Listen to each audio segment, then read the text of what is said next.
Iqala kwanomnye wabaseki beqela lesicathamiya iLadysmith Black Mambazo Albert Mazibuko bekwikhaya lakhe lokugqibela Estcourt KwaZulu-Natal namhlanje. Libanjiwe isekela ntloko elinqunyanyisiweyo emsebenzini kumapolisa omasipala waseKuruleni uJulius Mkhwanazi ngezityholo zobuqhophololo, urhwaphilizo kwakunye nokuba ngumqobo kwingalo yomthetho. Sinibulise emakhaya ukandandambi ndodwa ndamba nophumza sikhumba noyitoliki yolwimi lwezandla. Uncwatyiwe namhlanje ubawo Albert Mazibuko belilungu leqela lomculo wesicathamiya iLadysmith Black Mambazo eyaqokelela iimbasa zeGrammy ezintlanu izakhela indumasi kwamanye amazwe. Inkonzo yesifihlo sakhe iqhutyelwe Estcourt KwaZulu-Natal, kanti kaMazibuko ubhubhe emva kwengulo emfutshane ebutsheni bale nyanga eneminyaka engama-77 budala.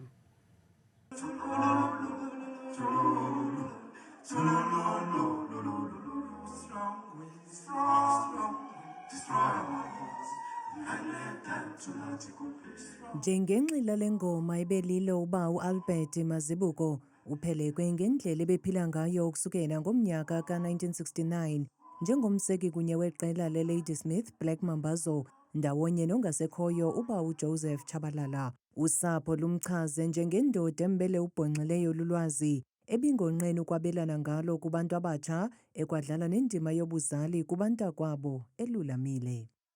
Abe nezifundo kakhulukazi kwabancane ukuthi umuntu mayephila uphila kanjani.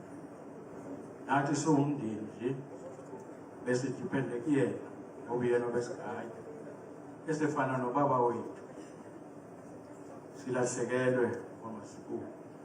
Abantwana bakhe nabazukulwana bathi ubanikile uthando esaphila, nabo benza njalo bambonisile olothando kwanokubaluleka kwakhe kubo.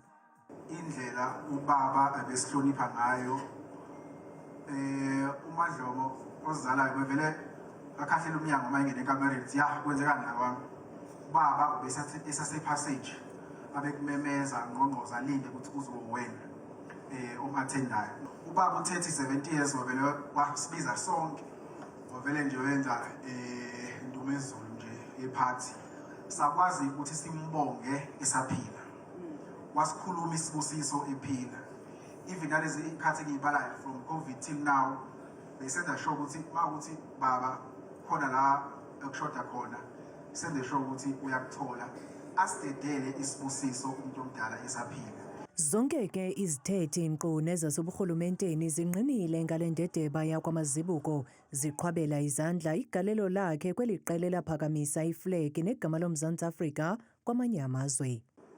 As a founding member of Ladysmith Black Mambazo, Ubaba Mazibuko was not only a custodian of the rich Isicathamiya tradition, but also a distinguished global ambassador of South African heritage. His voice, discipline, and humility helped shape a musical legacy that transcended borders and generations.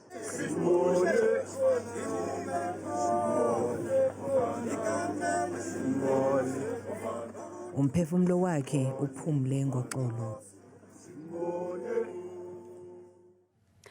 Ubanjiwe usekela ntloko wamapolisa kumasipala waseKuruleni onqunyanyisiweyo uJulius Mkhwanazi malunga nezityholo zorhwaphilizo kweli sebe. Umkhwanazi ubanjwe ngale ntsasa liqela elikhethekileyo lamapolisa njengenxalenye yophando olunxulunyaniswa nekomishoni kaJaji Madlanga. Ujongene nezityholo zobuqhophololo, urhwaphilizo nokuba ngumqobo kwinkqubo yobulungisa. Umkhwanazi kulindeleke ukuba avele kwinkundla kamantyi yaseBoksburg ngomvulo, kanti isixeko saseKuruleni sichaze ukukubanjwa njengenyathelo elihle kwiinzame zokujongana nezityholo zorhwaphilizo kweli sebe. As a city, we do welcome the arrest. What we can say is that a lot of the efforts that have been taken by the administration that is led by the new city manager, Kagiso Lorutla, was to work hand in hand with the Madlanga Commission We've been supporting them throughout these past few months with information and anything they need from our side as a city. So we do welcome the current developments, and we're waiting to see what else will emerge. Ngamakhulukhulu abantu abavuke ngenjiqikuqa namhlanje babamba umngcelelo ochasene nokubukulwa kwabemi bangaphandle nabazinze kweli. Abagqugquzeleli bale march bathi abemi bangaphandle abazizo intshaba bathi ingxaki lorhwaphilizo kwakunye namashishini ajonge inzuzo kuphela. Abemi bangaphandle bephelekwa imibutho ejongene namalungelo oluntu babambe umngcelele namhlanje beqaqambisa umngeni wokubukulwa kwabemi bangaphandle nabazinze kweli. Bathi ingxaki ayingabo abemi bangaphandle, ingxaki ngurhulumente weli, ingakumbi kumba wokusiwa kwenkonzo eluntwini. The enemy are the people that are failing to service them, because people are crying about housing, they're crying about education, the right to health. Because think about it, 30 years into democracy, when you look at our health institutions, they have dilapidated. When I was young growing up, I could easily be taken to Baragwanath Hospital or to Orlando Clinic, and the conditions were good. In the beginning of this year, that quite a number of migrant and migrant children, they were denied access to education, which is a basic right that has been given to them or enshrined in our South African Constitution, including access to basic health care, which includes labor rights for pregnant mothers and lactating children. And that cannot be accepted in our country. So our visibility here and our participation here, we are saying the authorities must take its course in making sure that no one is left behind and no one is denied freedoms during the Freedom Month. Bakwathi ingxaki yorhwaphilizo ikwangumqobo ekuzisweni kwenkonzo eluntwini. The fact that we are facing the high unemployment rate in this country is not because of migrant workers. It's because of the ANC government and now with their GNU partners that has failed to deliver services due to corruption. Nanjengoko elilizwe lijonge ukubhiyozela umhla wenkululeko kule veki izayo ngomgqibelo, abantu abazimasele umngcelele wanamhlanje bathi bayathemba ukuba abemi boMzantsi Afrika bayokukhumbula ukuba isidima somntu asinamida.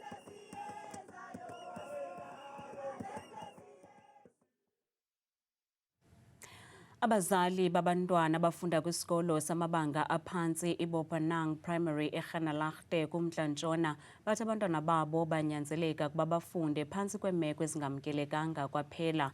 Bathi amatanki avuza amanzi nabangela idama kwesi sikolo abeka impilo yabantwana babo emngciphekweni. Kungoku nje abazali bamemelela kwisebe lezemfundo kweli phondo laseMntla-Ntshona ukuba lingenelele ukusombulula le nyewe. Imeko yamatanki avuzayo idale isankxwe kwesi sikolo. Abazali bathi banexhala lokuba esi sikolo sihlala sigcwele amanzi ngakumbi xa kunetha. La matanki ayavuza, iindonga ziba manzi kwaye abantwana besikolo bafika bemanzi emakhaya. Singabazali soyika ukuba iindonga zingadilika phezu kwabantwana. Ugutyulo lelindle kunye nococeko lwamagumbi angasese eminye yemicelimngeni yesi sikolo ejongene nayo. Izindlu zangasese zimdaka, azigungxulwa, azicocekanga kwaye zingagulisa abantwana. Impilo yabantwana bethu isesichengeni, naxa kunetha njengangoku amasele ayafa kunye neentaka. Khawufane ucinge ukuba abantwana bethu baphefumla ntoni kula manzi anjalo. Bathi sele lilide ngoku ixesha esi sikolo sokhiwa kwaye siyawohloka kwezinye iindawo. Isebe lemfundo lithi liyayazi le meko kwaye likhankanya imiqobo yezemali. We are aware of the condition of the school. The challenge is that sometimes it's the issue of the budget. So you'd find that in a year, the budget does not allow us to do many or all the schools that we have in the province. So now that it's 26-27 financial year, and then we have now prioritized Bopanang that it will be a school that will be attended within this financial year. Isebe lezemfundo libongoze abazali ukuba babe nomonde ngelixa besaqobisana nalomba. Ukanti umasipala wesithili saseNgaka Mudiri Mulema asifumanekanga ukuzakuphawula malunga nokuba Iza kulungiswa nini imibhobho evuzayo kwesi sikolo? Amanqila omculo wejazz aza konwatyiswa ziimvumi ezifana noDumza Maswana, uNomfundo Xaluva kumsitho iJazz and the City noza kubanjwa kuGompo kule veki izayo ngeCawe. Iinjongo zalo msitho kuqaqambisa icandelo lezokhenketho nezobugcisa kwiphondo laseMpuma Koloni.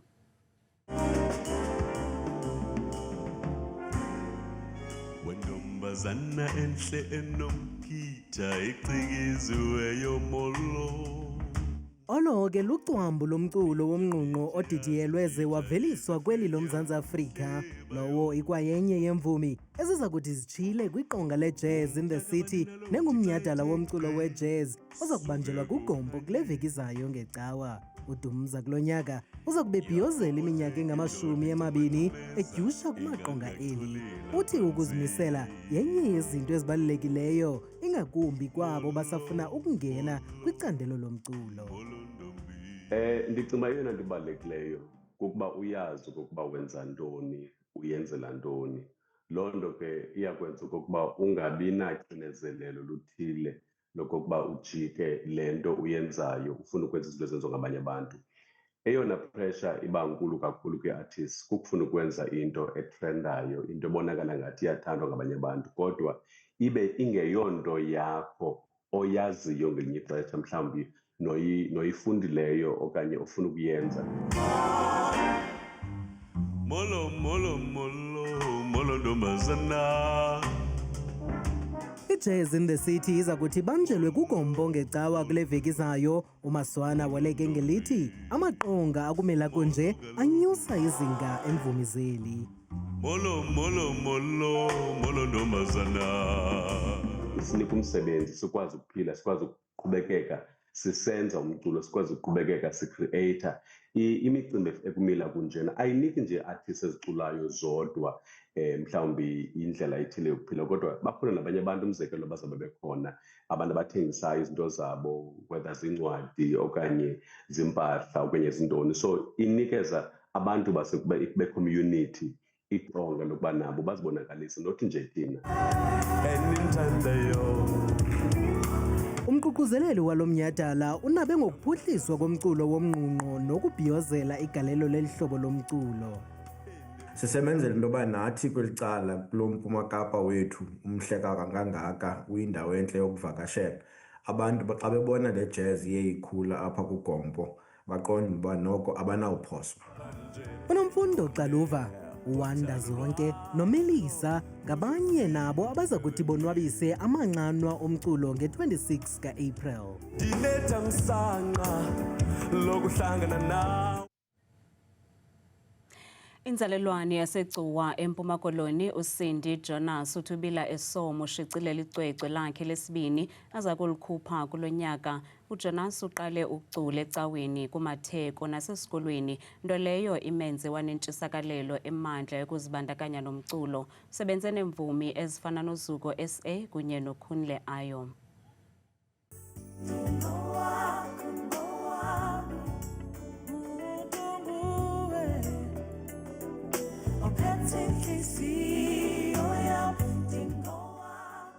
Ukukhulela eCuwa akumnqandanga ukuba uCindy Jonas nowaziwa ngelikaMiss J ukuba ayilwele indawo yakhe kwicandelo lomculo kweli. Andikhule mna ndicula kakhulu ekwayeni when I grew up. Esikolweni, that was like when I was doing standard 1, standard 2, but I was in a choir. Then when I was in high school, I went to a Bethel. So you know Bethel with music, but it was church. So I did more umculo enkondlo. Ukucula ecaweni kumatheko abucala esikolweni kuko ukulole isakhono sakhe, ikwakuko ukumnike ukuzithemba.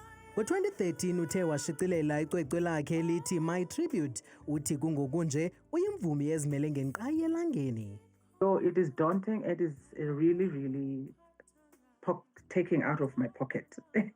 So it would probably, let me say, it's nice when you say you have someone that has your back financially and but it's not easy to get that either. But social media is helping. I don't want to lie. Nangona izibhatalela yonke into ekwancediswa ngabathandi nabaxhasi bomculo wakhe, uMiss J uthi akanamdla wokutyikitya neenkampani zoshicilelo. Kungoku nje uMaxhaphetshu necwecwe lakhe lesibini. We are still busy with the production, but some few songs are still the Afro soul, Afro pop. It's a very beautiful music, if I can tell you. I'm just saying. uMiss J ubambe ngazo zozibini kubaxhasi bakhe.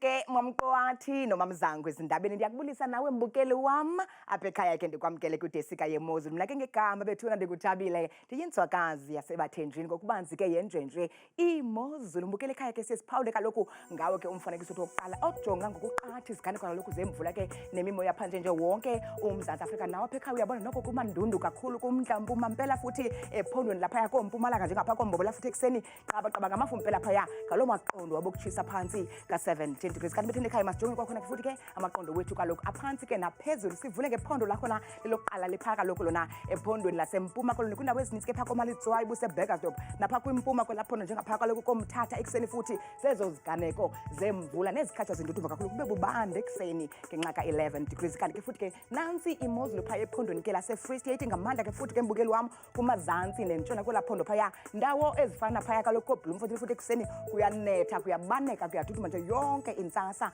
ngamaqondo wabo ka-13 degrees kanti ke futhi baphila ngolu hlobo kwelaphondo laphaya entshona koloni ngamandla ke fundawo ezininzi ke ezizinze kakhulu kwimpuma namazantsi phaya ko-Oudtshoorn umzekelo phaa kuyabanda ngenxa yaye kaloku la 8 degrees okhatshwa kwelizulu kakhulu elisibekele mpela yonke laa ntsasa chumce mpela ngokubanzi jonge phaya ephondweni ke mbukeli laphaya eNorthern Cape mpela ke kumantla nempuma futhi kwelaphondo phaya koKuruman kwasekuseni futhi ngaloo mafu nenkwankca amaqondo phaya aphantsi kakhulu efikala kuye futhi ke la 9 degrees kanti ke futhi imozulu kwelaphondo laphaya eNorthwest phake kwindawo ezininzi eziphakeme kakhulu phaya koToska kwasekuseni futhi kuyanetha bevuka phaya babuyeke ngorhatya ngomso balusonge usuku ngomso ko-29 degrees kanti ke futhi benjenje ephondweni laseGauteng ngamandla ke kumazantsi futhi kwelaphondo phaya koCarletonville kwasekuseni futhi yiloo nkwankca kuyafefa kuyabaneka nje kwasekuseni amaqondo aphantsi ko-14 degrees mbukele ekhaya nyuka nam ngokubanzi sijongeni phaya ephondweni ke laphaya eLimpopo ngamandla ke kwindawo ezininzi ezizinze kumazantsi phaya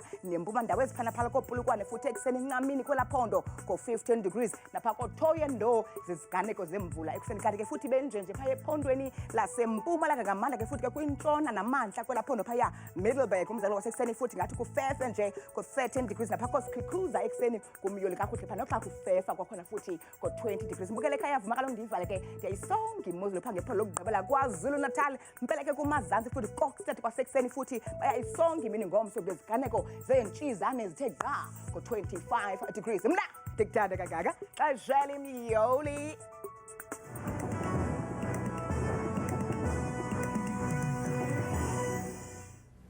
Kamnandi mawethu.